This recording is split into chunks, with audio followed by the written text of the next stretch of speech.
Welcome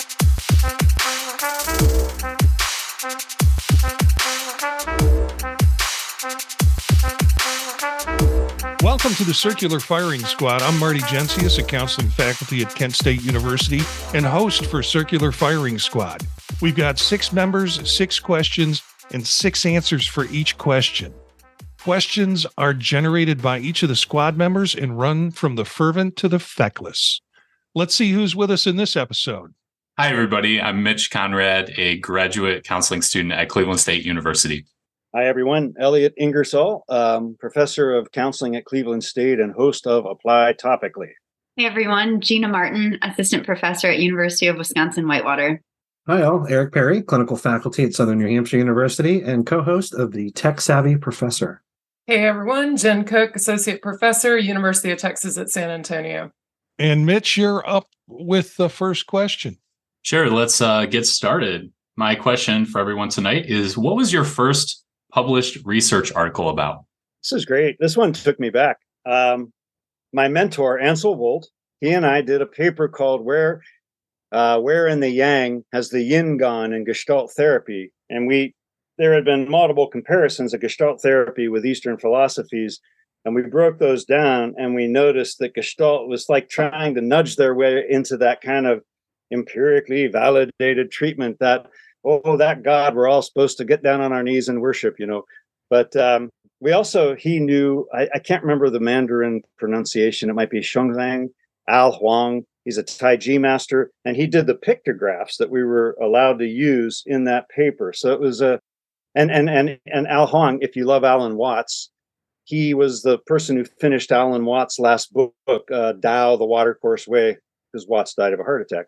So there was a really nice connection, and it felt like it was totally me, because I got into my doctorate and I was like, if I can't study what I want to, I am out of here. And Ansel, he was just a brilliant mentor, and that was our first effort. Still proud of that one. Well, that's awesome. I thought it was one thing, and then I had to go back and look. And factually, my first one was something that I completely wasn't expecting. I had worked with a student in a different department in my PhD program. He was in couples and family. And I just somehow tagged along on this article about music utilization and couples conflict. And that was actually my first article ever published. And I really probably couldn't tell you all that much about it other than that I contributed to the lit review. And then I did some of the analysis at the end, and it was a really interesting article. And I was definitely the second author. So that's what it was. Yeah, my experience was somewhat similar. I definitely was not first author. Did a lot of the lit review and legwork on an article about primers and the use of in training in mental health. So I did that at Presley Ridge while I was there, just getting ready for doc work and trying to learn kind of the ropes. And I had no idea I was on it until probably 2 years later when somebody gave me a heads up that my name was actually there.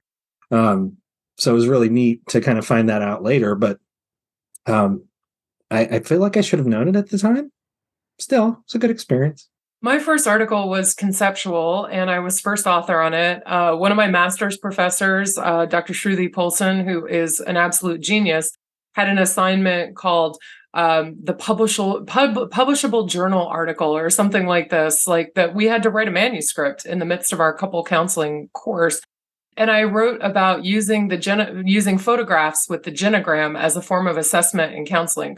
It's not research; it was a conceptual piece, but that was my very first one in the Journal of Systemic Therapies. But my next one was also as a master's student, and that was empirical, and that was with one of my master's professors, Dr. Carlos Ippolito Delgado, also at the University of Colorado, Denver. And he brought us in, 3 of us students, both as participants and as researchers. And it gave me the bug, to be completely honest. It was about our experiences with something called the Multicultural Action Project. And so that was my first empirical publication. And it came a couple of years later after the conceptual one. But both of my master's professors were really influential in promoting that and participating in it. And that's been something I've done. It was just very influential to me And when I was only working with master's students initially back in my first job, I brought them on and I had students as first authors, and it was really cool. So anyway, sorry, I'm going on too long because it's something I feel excited about. Mine is 1979. I was an undergraduate and working in a neuropsych lab. And do you remember the Harry Harlow research of the wire monkey and the cloth monkey? Yeah, with the rhesus monkeys, right? Right. Well, macaques. Yeah.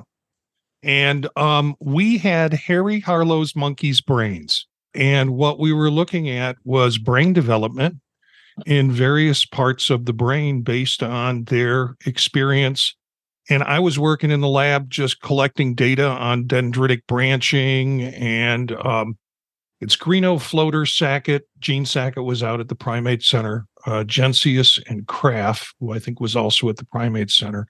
1979, experience and macaque monkey's brain development relationship to primate isolation syndrome, aggressive behavior from 1979. And so, yeah, I didn't even know, like Eric, I didn't know until years later that I was on that article.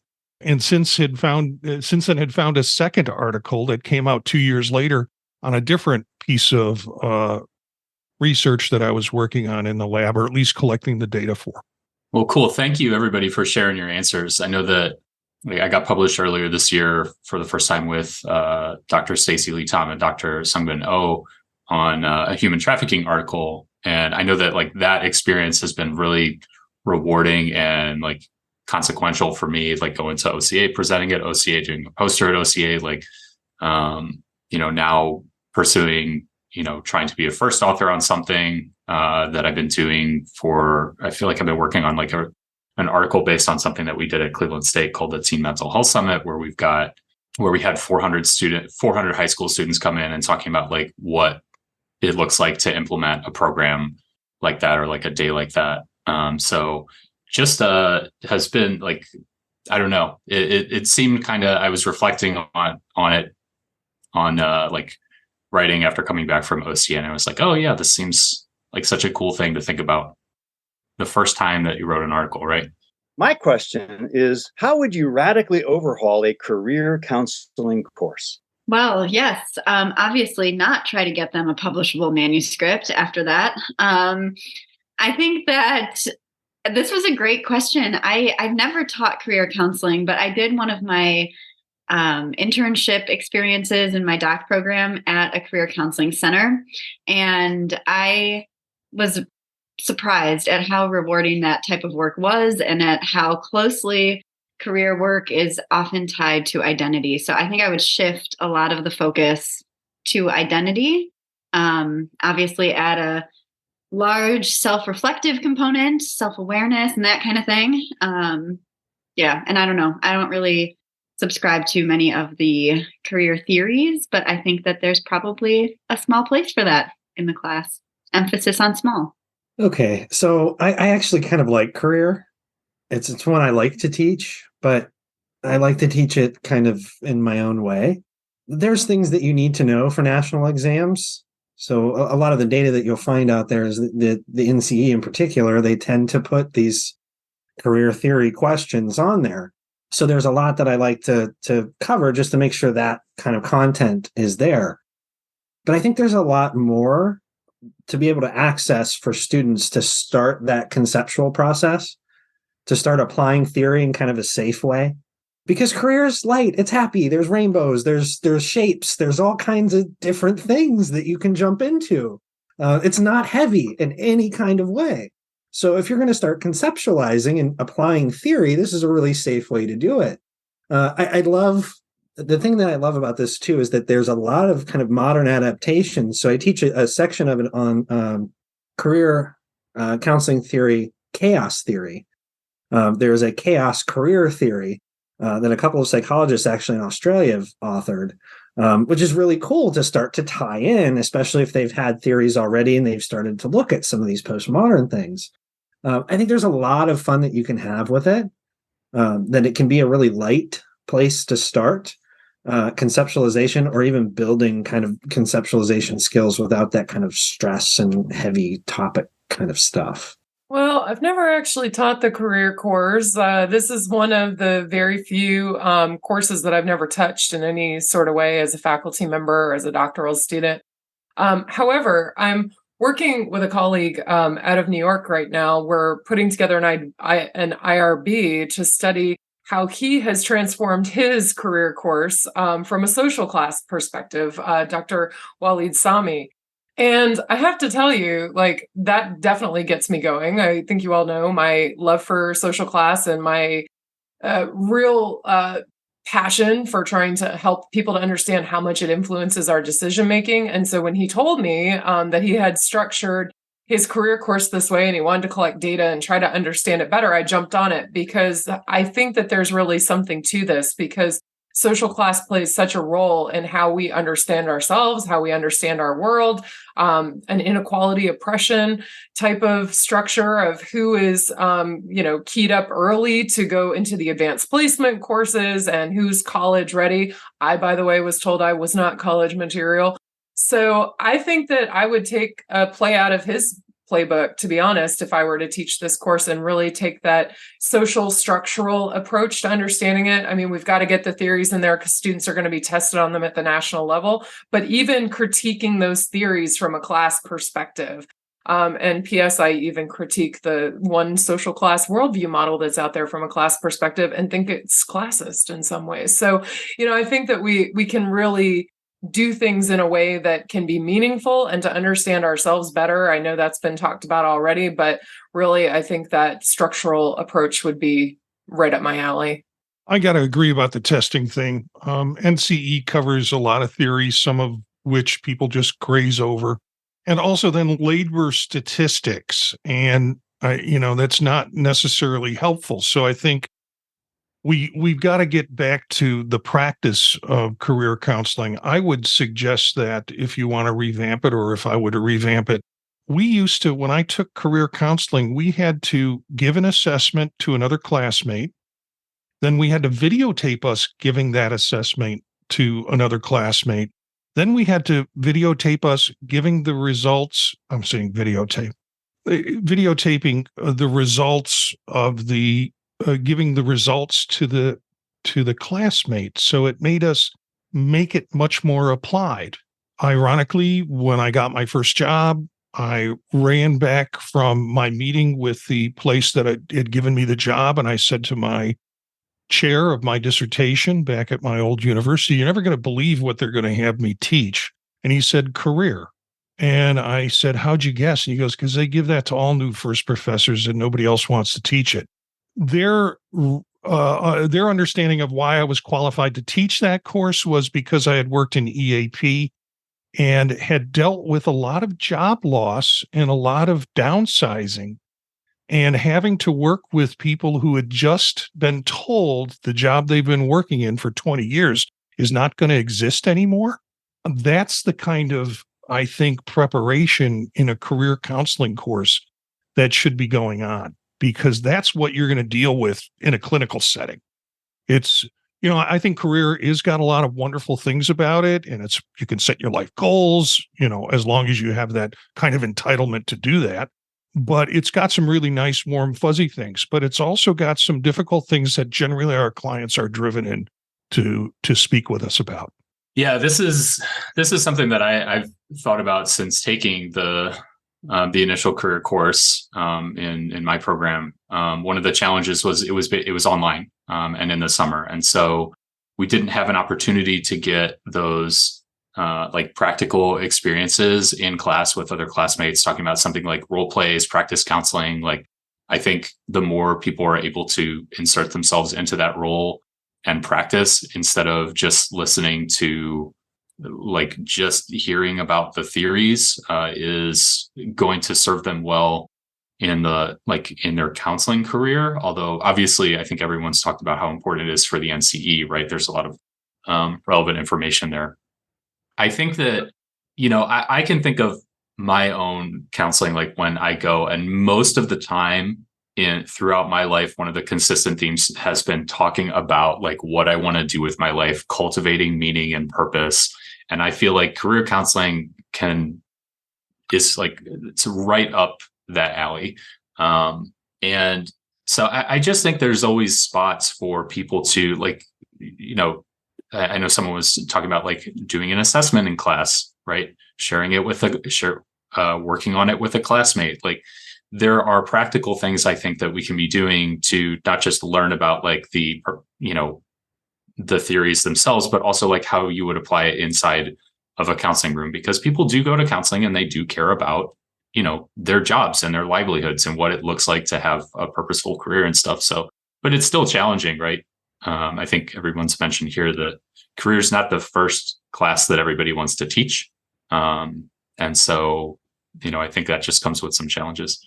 Well, I thank you all, because this is one of the things I kind of think in my dotage I want to take on, because I'm like, man, if I was trying to apply for a job now, I'd like to take a person who's hearing impaired, a person who's ambulatorially impaired, and a person who maybe isn't thinking as straight as they used to because maybe they have long COVID. Because I'm like, I had good career counseling and I taught it and I really liked it, but I always thought, wow, could you imagine, I don't know, what was that guy, Jesse Davis and Frank Parsons, if you dragged them out the grave and brought them back to life and said, hey man, it's the 21st century. We've got these kind of computers, they can do all this thing, and we're still talking about y'all in career counseling. They'd be like, you should up your game. That's just my thought. Maybe not. But I'm like, I think it's a very old-fashioned class. No offense to Donald Super and John Holland, and I agree with everyone. Yes, we have to teach the theories. And my thing is, though, okay, as Jen brought up, I'd like to take a social constructivist critique of those theories and say, well, okay, most of us know when we're 3 or 4 years old, whether we're artistic type or scientific type, there's me that I choose on the carpet, and then there's the other kid who kind of looks at the patterns on the carpet. Those are two different kids, two different career philosophies. That's fine. But yeah, we got to add to it. And I would also say, when I interview students for our program, I find I can generally feel them sorting into one of two categories, and I'm not oversimplifying this with bifurcation, but some are very strategically focused, and they're like, look, here's what I'd like to do with my life. Here's the career. Here's 2 careers that I think will help me get there. And I'm like, wow, excellent. Let's talk. And then there's the other person who's like, I don't know. I read the faculty profiles. I listened to some of the podcasts. This really feels like a good fit for me. And I'm like, well, that's your more intuitive student. But I would love to teach career like, okay, intuitively, I got to tell you, it is. I know. I'm sorry, Marty. It's a long show, but I'm going on too long. I had this customer on my paper route, Mrs. Ritz, and I was a paper boy. I don't know. I got the route in 7th grade, and I kept it till my sophomore year in high school because that's a good gig. It was like being a milkman, and I kind of phased out of that because I like to sleep later. Anyway, Mrs. Ritz. I saw this dear woman later, and I was her paper boy. I cut her grass for like a decade. And she says, oh, Ingersoll, what are you doing? And she was a teacher, old school teacher. But I said, oh, Mrs. Ritz, I'm getting a master's in counseling. And she looks at me like this. She kind of looks me up. And she looks me down. And she says, that makes sense. You were always a weird kid, whatever that means. But it was like, I always felt seen by her. I'm like, no, she got me, Mrs. Ritz. Don't expect I'm going to cut the grass at the same height at the same time. That may vary, but I'll cut it. She was like that kind of person. Anyway, I've strayed a bit from my answer, but I would love to have a career course where you can kind of think about people who are cognitively oriented, people who are intuitively oriented, people who really can think strategically, and people who are like, crap, man, I just got to get the rent paid and I need a next step. I'd love to have something that spans all of those spectra. Elliot, I know you think you're Canadian, but I'm pretty convinced you're Southern because you got to tell 2 stories to get to 1 point. So just FYI. Southern Canada. There you go. It all comes together. Okay, so my question is very much self-serving. Do you get burned out with grading? And if so, how do you get back into it? I absolutely love grading all the time. Nothing better. I just give it a beat for anybody who cares that's listening. I definitely do. I feel like I have some advantages in that regard. So I teach primarily online. And even when I don't, I need to vary how I give that feedback. I think just sometimes it's cathartic somehow to sit down and notate a paper with a pen. And other times I like the video part. I'll scroll through and record a video walking through someone's submission, and record. I think that varying how I give the feedback, and the types of assignments is really helpful. So in a course, like I if it's too writing heavy, I get bored, and sometimes frustrated. If it's too just assessment heavy or reflective or whatever, I need a good balance. I don't, and sometimes I wonder if, based on the content, if that's the design that all the courses should have, this kind of variability. So I know some lean into content and some are more reflective, and there's a need for that. But when I do hit that kind of wall, I'll try and vary the feedback, and I feel like that helps. And then, I have all kinds of different strategies for just getting over the tedium. It can be tedious. It can be just a heap of things to do that feels rote and monotonous. And for that, it's usually music. I need to have a good playlist. I need to have a good background or something going on. And I need to take breaks pretty regularly, or else I'm going to zone out and my productivity and quality just dive. So when I start to see that happen, I know I need to do something a little bit different. Well, when I get burned out with grading, I'm going to tell you what, it's my own damn fault. And there's two ways that it's my own fault. One is that I have assigned something I didn't want to grade. And that's happened to me before. Gina, we've talked about this offline when we were talking about your syllabus for the fall. I was like, do you want to grade that? Because I wouldn't want to grade that, and much less grade 40 of them. No, that sounds horrible. Or I've gotten behind on my timelines. So my timeline is always students get their papers back within a week of turning them in. And that's really for me as much as it's for them, because if I just have unlimited time, like I will find something else to do. So if I get burned out, like last week, I was finishing my book with Maddie Clark to go for developmental review. That meant that I had to grade 24 papers in one day to meet my deadline for grading. And it sucked.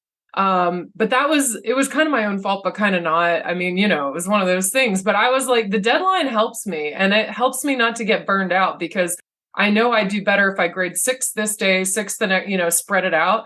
I can binge grade, but I don't like it, because then I have to stop and like take hip hop breaks, or take, a little ABBA break, I have to take another shower, whatever. I come up with all kinds of ways to take breaks. But by and large, I usually structure it so I don't get burned out. But usually if I do, it's because it's my own fault. And frankly, that first one about assigning something you don't want to grade, I learned that lesson, and I'm like, well, I'm not assigning this again, because this was a biatch to grade. It's just not going to work for me. Yeah, Jen, you and I have kind of a similar kind of patterns. It's like, I got to get it back the next week. I don't want to delay it any further. And, I've inherited some syllabi from instructors while I've taught their courses when they're on sabbatical. And I've looked at what they have as assignments, and it's like, no way in hell am I grading that. I don't want to assign it. I don't want to read it. And I certainly don't want to grade it. So then I change it to an assignment that feels much more like me, and that makes it a little easier. But I try to do some things like, it's always the thing I don't want to do. So that's the first thing on my list in the morning, because I know I will get it done to a point, and then I'll stop and go on to some fun stuff. Or I'll set some guidelines the night before to say, if I just get through 3 pages of everybody's exam, then tomorrow morning I've only got 3 more pages of everybody's exam. So it doesn't seem so unbearable. So I parse it out that way. And I also put familiar things on in the background. Whereas Eric listens to music, I will put on a movie, something that I've seen a gazillion times, or run something on the screen on that's an old movie that occasionally I'll look up to see what's going on, but I can keep my focus. But I've got to have some multimodal input in whatever I'm doing. So do I get burned out with grading? Well, I think I have the great fortune of being a student right now and don't get a chance to do any grading. So I suppose in the future, I'll be very interested to see how I feel about it if I do pursue my doctorate, because then I would like to teach and would then feasibly like to grade. And so I suppose I'll get back to you on that in whenever that happens, but I don't do any grading right now. No, these are great answers too. And that's what I love about this podcast. I always get new ideas because, I mean, I love, John, your point. Yeah, man, I was a visiting professor for 2 years. And the first year I was tenure track, I'm like, we're going to do papers. And then I spent more time editing, and like, it took so much time to edit. And then other people would say, well, send them back to the students. I'm like, no, that wasn't the deal, but like, then I'm like, okay, that's maybe not a great assignment for 500 level classes. I geek out on, like, we can't compare a class outside of itself. So I use an item analysis curve because the difficulty level at graduate school is supposed to be 0.5. So if half of the people or more than half miss an item, it's a shite item and you just chuck it out. And I'll give everyone the points because it's like there's always a few people in the class who got it right. And I'm like, well, I'm not going to punish you for that. And then they have a buffer going into the next thing. But I love to see those distributions. And recently I had a class that, there was a couple classes where I just thought, wow, that's so different. And I compared them. I had, like, one was DSM. So it's like, since 2013, that material hasn't changed a lot. But I noticed that there was a real difference in a one class performance in a year. And I was like, well, that's interesting. And then sometimes I'll talk to the students about it. Sometimes I won't, but I really love that stuff. And so that's why I keep all of my midterm and final distributions year to year. And then I figured out how to, overlay them, and you can kind of look at the patterns. But that to me is incredibly helpful. So yeah, I kind of geek out on grading, but caveat, I know what not to assign. I think that comes with time. This semester for me, I have not experienced grading burnout to the extent that I have this past 2 weeks, really. I had to grade 19-hour-long recordings, and then I had all of the research papers, and I was like seeing stars by the end of it all. I was like, oh my goodness. And I do the same thing where I have, deadlines for myself. I usually try to turn papers around within the same week so that by the next week when the new assignment comes in, I don't have any others hanging over my head. And these past 2 weeks, it just didn't work. And I hit an all new low of burnout where I was like, I don't even want to open my computer to look at another paper. I am done. And what I found really helped was ignoring it all and binge reading one of my favorite novels for the second time. And I rarely ever reread a novel. And I have loved it. I find myself laughing. I find myself smiling. I find myself tearing up. It's just been wonderful. And then I just have to push the rest of it to the back of my mind for the moment and enjoy the novel. Well, Elliot gets an extra story, so I want an extra story. It's real quick. I know she may or may not be listening. I got a paper that I wrote in one of the last classes that I took during my graduate program in the mail around October, the first year I started my doc program. I mean, if you let that sink in for a minute, I got it in the mail, in a package in the mail 3 or 4 months later. So I never feel that bad. Like, I want to hit that week timeline, but if something comes up or something happens and I got to go a day or two, I don't feel terrible because I still have that paper in here that I received about 4 months after I got my final grade. In any case, I have the next question. Regardless of the holiday itself, how early is too early to decorate? Oh, I'm very judgmental about this, y'all. I really feel like if another major holiday is not over yet, you can't start bringing out the next one. It's just common courtesy, okay? Like, we have not had our candy corn yet. I don't want to see the damn trees, okay? It's not hard. Like, we can at least have taken our little jack-o'-lanterns down before you start throwing up the lights and the balls and the Christmas trees. It's really not that hard.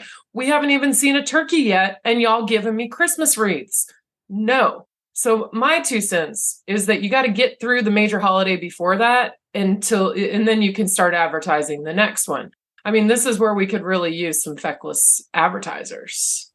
I'm all with you on that one, Jen. I wrote down, the only note I wrote down on this question was 2 weeks in advance. Anything more than 2 weeks in advance, forget it. And, so we're driving around this weekend, Aileen and I, and we noticed that the Christmas lights are already up. I thought, wow. So I said to Aileen, we could put our tree up now. And she was like, no. I said, wow, we could put our tree up. And then, when Christmas is over, we don't even need to take it down. We can just throw a sheet over it and pretend it's not there. 2 weeks, no more. So I just have to admit defeat at this point, because there's a day this year, October 13th, when I saw Christmas lights up in my neighborhood. It is October 13th. It's not even Halloween. And I've just gotten to the point where I've lost. I've clearly lost, and I'm not going to win this battle. I mean, I want to go and I want to take my neighbor's Christmas lights down. I want to throw them in the garbage, but I know that I can't, because then I'll have the police come to my door. But I think it's borderline, I think, immoral to put up Christmas lights on October 13th. It drives me, it surely drives me nuts, but I just can't win. It feels like it's earlier every year. And I can't believe I'm sitting there October 13th. I'm stopped in the middle of the road. There's people behind me. I'm just I cannot believe these people put their Christmas lights up. And I live near these people. Crazy to me. It's too early. 2 weeks. Boy, so Mitch, I'm assuming those lights are lit up, eh? Correct. Those lights are super bright. Yeah. Unpardonable sin, cardinal sin. I agree with you 100%. I agree with Marty. 2 weeks would be nice, but I'm also I feel like I'm dealing with the provost again. I'm it's not rocket science, all right? You have pumpkins and people in costumes. When the costumes go away, put your Halloween stuff away and put your Thanksgiving stuff up. Now, here's a big one. If you're not from the States, that's fine. But when the turkey's done, if your Christmas stuff was up early, God bless you. But don't light it up until after the turkey's done. How hard is this? How hard is this? I'm I'm horrible with time, and I've got this. So then I'm I don't know, New Year's, whatever, snowflakes, crystals, all of that's good. And then we just have nothing. We kind of have Martin Luther King Day, but that's more of a different holiday. That's like Labor Day, kind of a downer when you think about what it's about. But then after that, well, Valentine's Day. So I have nothing more to say on this. So Elliot, what you're saying is after the turkey's done, I can take the sheet off the Christmas tree in the living room. Aye, that is totally correct. And I would support you in that effort. Okay. So I live with the Don, and the Don would love to put up the Christmas tree November 1. I am totally against it. I don't know why I torture myself, but every year I throw a Halloween party for Millie. And every year I wait until October 29th or 30th to go and buy all of the things for said Halloween party. And then by the time I get to the store, it's a whole Christmas fest and I can't find one thing for Halloween. And so all of the kids that come to my Halloween party receive little goodie bags that have different items because I can't get enough of the same things because everything's gone. And I don't know why I do this to myself every single year after year. I wait until the last minute and then I always forget that they have totally blown past Halloween and Thanksgiving. And we are just entering into a winter wonderland that I don't want to be in. So then after that party happens and I'm exhausted and I'm cleaning up and I've got all these mismatched party favors, the Don literally this year, he brought up Christmas ornaments and has set them in the living room. And I'm no, we're not doing it. I can't do it. We're not doing it yet this year. And yet the ornaments are there mocking me every day. So that's where we're at. House divided. I know a good attorney, Gina. It's the ultimate passive aggressive. I'm just going to leave the ornaments here, right? My neighbor is either a genius or a madman. I don't really know which. He's really into Halloween decorating. So the whole front lawn is those 12-foot skeletons and grave headstones and smoke rolls through while the kids trick or treat. And I mean, he's into it. And instead of putting those away at the end of Halloween, he just redresses it. So you have Thanksgiving zombies and Christmas zombies, and the lights turn different colors. So they're not green anymore, they're orange. And, I mean, the whole thing is really well thought out, but atrocious to look at. I mean, it's really uncomfortable, right? So my mother comes through and it's kind of a circle. You have to kind of go around to get to my house. And she looks at me really concerned and said, is your neighbor okay? I'm assuming so. I think he's very happy with what he's created. I haven't asked and I don't plan to approach it, but I'm kind of with Mitch here. It hurts me physically to see. So I was just curious if others had thoughts. I'm on the 2-week train. 2 weeks. All right. I want to dedicate this question to somebody very special to me before I get started, to my dear friend, Dr. Eric Perry. This question goes out to you. If you could transform any part of the counselor education curriculum into a musical, what part of the curriculum would it be? I got to tell you, I live, near Cleveland, and there's Cleveland Playhouse, and we get to see the national stuff that's coming through. And frankly, there's nothing creative in musical theater these days. Well, okay, Elliot, don't give me that look. There have been, basically they're rehashes of the structure of a chorus line where everybody comes up and sings their story. Everything, so whether it's their story in the 50s, whether it's their story trying to get into a Broadway play, it's a line of people who step forward and sing their story. I've seen some great work over the last year. Hadestown was just remarkable, but we're not seeing that. We're seeing spin-offs of popular movies brought to musicals. So when you ask the question, what part of counselor education could go into a musical, I think dissertation defense. It would be, the soloist starting at the beginning, trying to figure out whether they're going to make it or not, if they're going to be successful. And then the stoic professor steps up and talk, there's that. And then there's a Greek chorus of people who are, singing support or whatever. But the whole dissertation defense, I think, could be a 2.5-hour musical. All right. I like how you were saying people, the idea about people like stepping forward and like sharing their stories. I feel like this is pretty relevant actually to career counseling. And I think that Dr. I, if you're talking about what is the radical way to overhaul a career counseling course, it would be making it into a musical. So now that's my answer to that question, is actually just to make it into a musical. There you go. That's quite a fine answer with some depth. I'm going to reflect on that. I love this question. And I love that it was dedicated to Eric, whose love of musical theater. God, every week before the show, we have to talk him down from like, no, we're not going to do a chorus. No, we're not going to have individual song lines. He's just like, and as a thespian, I love it, but it's just not for everyone. Anyway, yeah. So it would be etiology. I mean, the whole lack of etiologies for any mental health disorder would be etiology. We don't know what the hell it is. It's etiology. And I'd be like, well, that right there. Now there's a Broadway production. You can go into the brain. You can go into the hormones. You can go into the circadian rhythms. You can go into the socio-cultural context. And I'm talking like I'm thinking of Martin Short in Only Murders in the Building. I'm talking big show. Oh my gosh, these are fabulous. The one that immediately came to mind for me was practicum.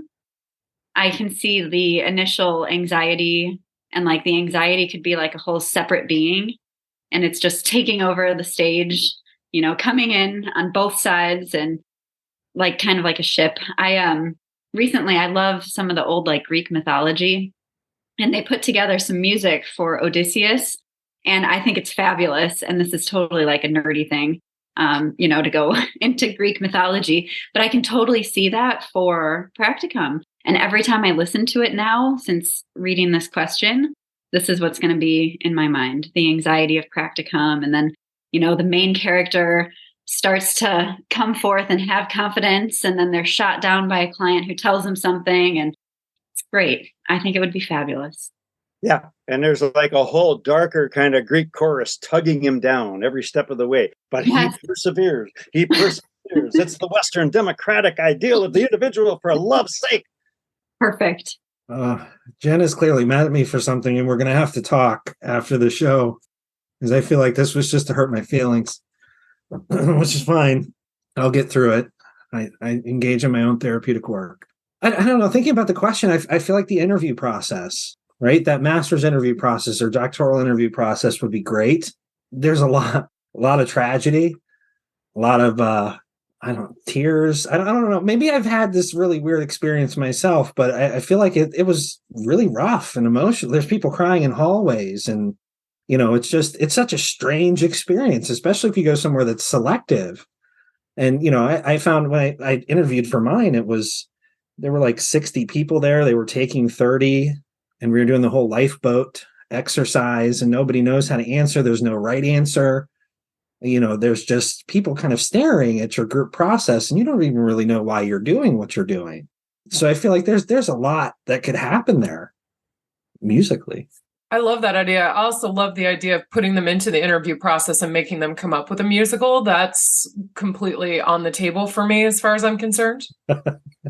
So I would love it to be the helping skills series. Can you imagine, like, empathy? It's the same as sympathy. No, it's not. I mean, there could just be such great with all of the different helping skills and how they play out, having little client vignettes. That felt like advice. But I asked for permission. I mean, it could be really fun. And in fact, like your ideas everyone's giving tonight, I feel like we should legitimately write one because, what was that Netflix series that was the professor, the chair is what it was called, I'm just saying we could really have a go, make a few bucks. Cause I'm going to tell you, writing books, publishing articles, that ain't where the money is. And you should take a look at, if you really like musicals like Eric does, you should take a look at Schmigadoon and Schmicago, which is on Apple TV. It's a satire based on musicals. And if you like musicals like I do it in my heart, you'll appreciate how well they satirize those types of musicals. Anyway, I guess I get the last question. And there's a story behind this. I get a story. Every Thanksgiving, we go to my sister-in-law's, have a great time with the family. The little kids kind of drive me nuts. And I get out of the talent contest the night before by cooking the day after. So on Friday, I get to cook a meal. And every year I'm challenged with coming up with a new theme for a meal. And sometimes it's places I've been, countries I've been to. This year I came up with this idea based on the fact that I had a meal that I later heard was a favorite dead celebrity's favorite meal. So I found a book called The Dead Celebrity Cookbook, and I am putting together courses of different dishes, and I'm not going to tell my relatives that they're actually eating dead celebrities' favorite meals. They're not eating dead celebrities, just their favorite meals. The piece de resistance for me is the fact that I have Matthew Perry's favorite dead meal. And I'm going to call it's the one about grilled cheese sandwiches, which the kids will get, which, I mean, actually adds a little more of a twist into it because I'm giving them one of their favorite meals, but they don't know it's a dead celebrity's favorite. So my question comes down to this. What dish do you enjoy making? Yeah, so my mom is a wonderful baker, and that's really that's the cooking skills that I inherited from her are like specific to the baking. In terms of like cooking like large meals, it's a bit out of my wheelhouse, but I do really enjoy, like, the first thing that I really started wanting to cook all the time was pulled pork. I like that it's kind of like a day-long thing where you've got it slow cooking and you can adjust and go back, and it's kind of like this little experiment to make it different and taste different or taste good, taste better in a different way. Like I like the kind of experimentation that you can have with like dishes like that. That's what really gets me into the cooking as opposed to the baking. Yeah, for me, I think hands down my Uncle Jack's Irish stew. And it took a while to learn it because he was usually kind of half in his cups when he was telling me how to make it. And I think a few ingredients would get left out and the Jameson might get doubled. But it was I loved what Mitch just said, because it was like, it's an all day affair. And you take lamb, it doesn't even have to be a good cut. Not your best cut. Doesn't even have to be a good cut. You're going to cook that thing so long, your teeth are just going to melt right through that, because I mean, that's the way he grew up. You eat everything. And he had all of these things you add to the stew, but it's about 8 hours. And when my Uncle Jack was in his cups, I was the one who was finishing the thing. And I was like, never quite sure if I was doing it right, but he was always very supportive when he woke up. And I still love that dish to this day, as well as his soda bread. The man could bake as well, which people would say, how is that even possible? And yet there we are. Explains a lot about me, I suspect. Yeah, I don't cook. I just don't. And so I don't really like it. But if I had to, and if I absolutely had to make something, which I did once for our neighbors when we had just moved in, they came over to our house for a dinner. And, I was like, I've got to cook something for this. I've got to play the part, right? And I've got to be the good neighbor who cooks. I don't know why that's important. Probably my Italian heritage was coming through in that moment. And so I decided to make my great aunt Marie's gnocchi. And I've done that before. I did it with her. It's like a whole thing. It's a whole day process, which I really don't love, you all. I know you're talking about having this whole day affair of cooking, and I just hate it. So I'm making it and I'm going and I'm trying to cut corners. So I'm like trying to go a little quickly. And, she was also Italian and she was highly protective of her recipes as well. And so similar to your uncle, I'm sure there were ingredients that were left off. And so what ended up happening was, instead of making a lot of little gnocchis, I made one large, very large gnocchi for all of us to share at this neighborly meal. And we didn't really know them. And it was kind of gooey. I don't know. It just wasn't good. And they were trying so hard to be nice. And they were like, yum, this is good. There's a reason they're small. There's a lot of reasons they're small, and this was not one of them. It was so bad. And now we're really good friends with them. And now they know my secret that I don't cook. And yeah, so we talk about that and we laugh now. And someone else does the cooking. Gina, I'm laughing, but I have the same level of culinary skill. So, I really shouldn't. So my mother, for the most part, was she's not a cook. Okay. And raised primarily by a single mother. She was really good at take the film off 350 on high for 15, 20 minutes or whatever the case may be. So we have the story that we talk about. So she'd work during the day. We were latchkey kids. We come home and she decides she's stressed. She's going to make dinner and goes with grilled cheese because it's easy, right? Kids love grilled cheese. You can make it. It takes 15 minutes. She makes it, runs upstairs to take a shower and rest or whatever. And my brother and I are sitting there eating our trying to eat our grilled cheese. She just forgot one of the ingredients, and there's only really 3, right? And that's bread and cheese and butter. So we had our grilled cheeseless and said nothing, right? Which is just 2 pieces of buttered bread. So around here, because I know I won't screw it up, I have that memory so fondly attached to my childhood. I make the grilled cheeses and ensure they are not cheeseless. That's my role.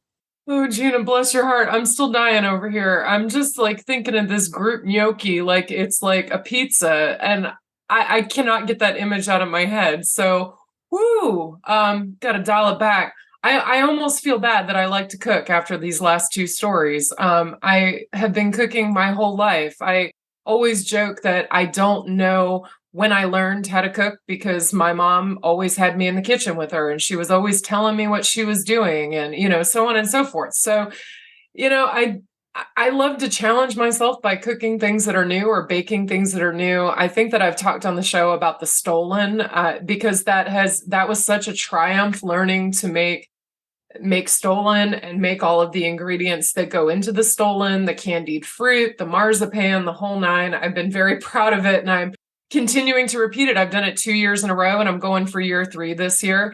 But I always love it when people say, oh, I haven't had such and such in so long. And it's something that I have no idea how to make, but I'll say, oh, why don't you come over? I'll fix it for you.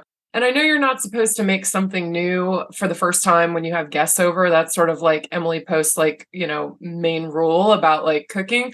But most of the time it turns out okay. And when things don't turn out okay, here's where my geek mentality comes in. I love to analyze what happened of like, oh, was it this or was it that? And my mom's so funny because I do this sometimes when I'm staying with her for Christmas and I'm fixing something new and she tries to come in the kitchen and give me advice. I said, I haven't asked for any advice. I need to sort this on my own. I need to like get through it and understand. But I think it would be easier if I'll ask you if I need help. Like it becomes like this like battle of wills of the only child who thinks she can do whatever she wants and that mommy doesn't know best. And she's always right. At the end of it, she's like, well, if you just would have listened. And I'm like, I didn't know I was screwing it up and I didn't want your opinion, But at any rate, I love the challenge. I love doing new stuff. I watch the Bake Off every week when the episode comes out just because they do things in ways that I've never heard of, or they'll have something I've never heard of because they use different terms. And then I'm like, oh yeah, that's a cookie, or whatever. But I love to cook everything and I love to try new stuff. Jen, your process sounded like CSI cuisine. It pretty much is. And sometimes it probably tastes about as good as what goes on CSI. So just ask my friends and family. This cookbook that I'm playing around with, it's got some recipes in there I'm not going to do. Generally, though, they're all very bland recipes because they come from like Lucille Ball and Dean Martin and folks back in the 60s and 70s when cooking was really bland. To answer my own question, what dish do I enjoy making or cooking? It's got to be omelets. And I think it's only because it comes from that. When I first learned to do my own cooking was when I was living in an apartment by myself and I was far away from a grocery store without any easy vehicle to get over there to buy stuff. So I went over there on a bike and rode over there and got my bags, bagged them all up and carried them on the bike back to my basement apartment. So every morning and every day it was, let's open the pantry and see what's left in there that I can combine into ingredients. And that was the nerdy science part of me too. And for me, that's what omelets are. I wake up in the morning. It's like, I know I'm going to have eggs. Let me open the refrigerator and open the pantry and see what interesting things I can put in an omelet. It's not going to kill me. It's all food. It might not taste the way I thought it would taste, but it sure is fun to figure out what I can put together for that purpose. So omelets. We've got a final shot question, which is, baseball season is over. I'm desperately looking to watch some baseball already.